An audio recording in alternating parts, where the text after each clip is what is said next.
मैया कैकेयी का बड़ा स्वभाव भोला है। महाराज मैया कैकेयी ने सोचा केवल राम गेंद ही मांगने के लिए तो आया है, अवश्य ही ये गेंद मांगेगा और क्या मांगेगा। मैया कैकेयी नहीं जानती है कि राम जी क्या मांगने वाले हैं। अच्छा एक बात मैं और बता दूं, इस राम कथा को आगे ले जाने में जितना सहयोग हमारी मातृ शक्ति ने किया है उतना सहयोग किसी ने नहीं किया। विचार करना, अगर मैया पार्वती ने भगवान शिव से इस प्रसंग को ना पूछा होता, पूछो रघुपति कथा प्रसंगा सकल लोग जग पावन गंगा, तो ये कथा हमारे और आप तक नहीं आती अगर मैया पार्वती ने प्रश्न ना किया होता। चलो मान लिया कि मैया पार्वती ने प्रश्न किया, कथा सुनाई गई, और यदि मंथरा कैकेयी को प्रेरित ना करती और मैया कैकेयी महाराज दशरथ से वरदान ना मांगती तो कथा यहीं तक सीमित हो जाती, यहीं से विराम हो जाती। राम जी राजा बन जाते, राज्याभिषेक हो जाता और कथा का विश्राम हो जाता। विचार करना, तो यहां से आगे कथा को ले जाने का किसने कार्य किया? महाराज यहां से कथा को आगे ले जाने का कार्य मैया कैकेयी ने किया। अच्छा भगवान को चलो वनवास हो गया, तो जैसे ही 12 वर्ष भगवान ने चित्रकूट में काट दिए थे वैसे 2 वर्ष पंचवटी में और बिता देते, लेकिन महाराज वहीं से कथा विश्राम हो जाती, पंचवटी से ही कथा का विश्राम हो जाता। भगवान 14 वर्ष पूर्ण करके वापस अयोध्या आ जाते। लेकिन महाराज जब वहां कथा के विश्राम होने का अवसर आया तो वहां पर भी एक मातृ शक्ति ने, एक नारी शक्ति ने कथा को आगे ले जाने का कार्य किया। वहां पर कौन आगे कथा को बढ़ाने का किसने कार्य किया? वहां पर लिखा है सूप नखा रावण के बहिनी दुष्ट हृदय दारुण जस अहिनी पंचवटी सो गई एक बारा देख निकल भई जुगुल कुमारा। तो वहां भी नारी हमारी माताओं ने कथा को आगे ले जाने का कार्य किया। आज मैया कैकेयी से राम जी ने कहा, मां अगर आप कुछ देना चाहती हैं तो मैं आपसे एक वरदान मांग रहा हूं। मैया कैकेयी ने कहा, मांगो राम, मैं अवश्य तुम्हें दूंगी। आज राम जी ने कहा, नहीं मां, आप 3 बार कहो कि जो मैं मांगूंगा वो आप मुझे अवश्य प्रदान करेंगी।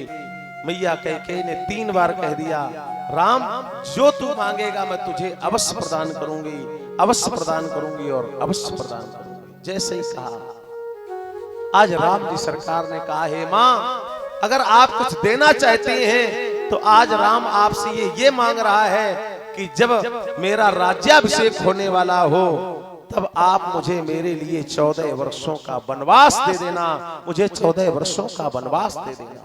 और जैसे ही कहा, आज मैया कैकेयी का मुखमंडल उदासीन हो गया, नेत्रों से आंसुओं की धारा बहने लगी।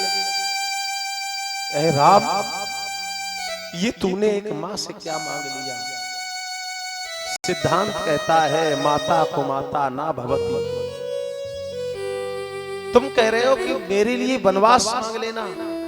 हे राम, मैं तुम्हारे लिए कैसे वनवास मांग सकूंगी? राम, तुझे मैं 14 वर्षों के लिए वन कैसे भेज सकूंगी? नेत्रों में आंसू भरे थे। मैया कैकेयी कह रही थी, राम इसके अतिरिक्त तू कोई दूसरा वरदान मांग ले। भगवान ने कहा, नहीं मां, ये कार्य केवल आप ही कर सकते हैं, आप ये मुझे वचन दो।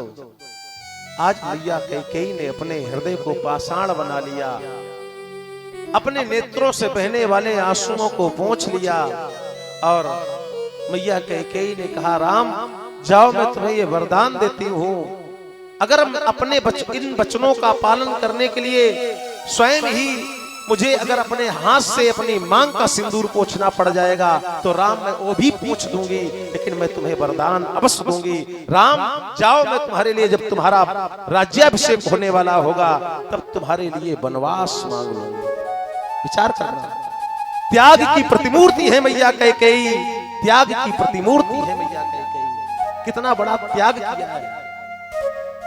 आज भी महाराज संसार में कोई अपनी बेटी का नाम कैकेयी नहीं रखता है। विचार करना, मैया कैकेयी ने कितना बड़ा त्याग किया है, कितना बड़ा समर्पण है जीवन में। विचार करना, धन्य है माता कैकेयी का जीवन।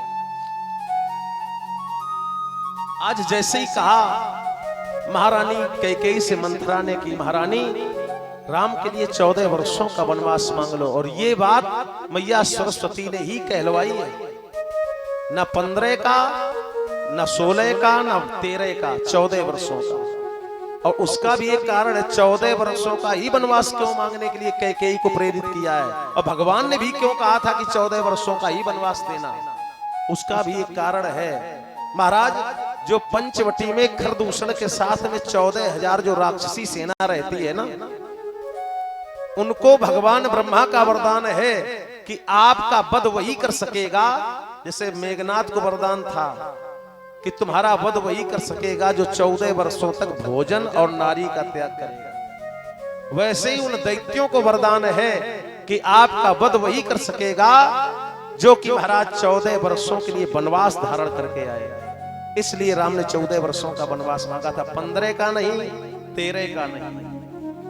महाराज कैकेयी मैया को घटनाक्रम याद आ गया कि मैंने तो राम को वचन दिया है और आज मैं ही राम के लिए बाधा बन रही हूं। अगर मैंने कुछ कहा नहीं तो राम का कल राज्याभिषेक हो जाएगा। मैया कैकेयी के नेत्र लाल हो गए। कैकेयी ने कहा शीघ्र बताओ मंथरा मुझे क्या करना होगा।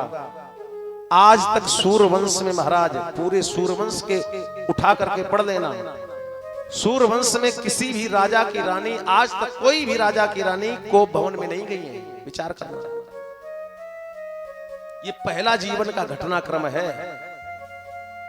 न कभी जीवन में राजा अज की भार्या इंदुमती कभी कोप भवन में नहीं गई, राजा सगर की धर्मपत्नी कभी कोप भवन में नहीं गई। पूरे सूर्यवंश में जितने राजा हुए किसी भी राजा की रानी कोप भवन में नहीं गई।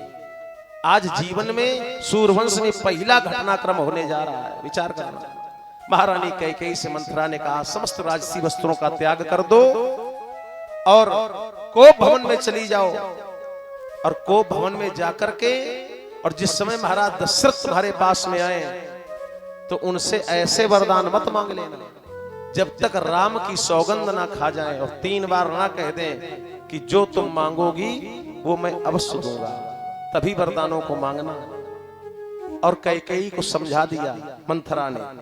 महारानी पहले वरदान में भरत के लिए अयोध्या का राज, और दूसरे वरदान में राम के लिए 14 वर्षों का वनवास, इस क्रम से मांगना।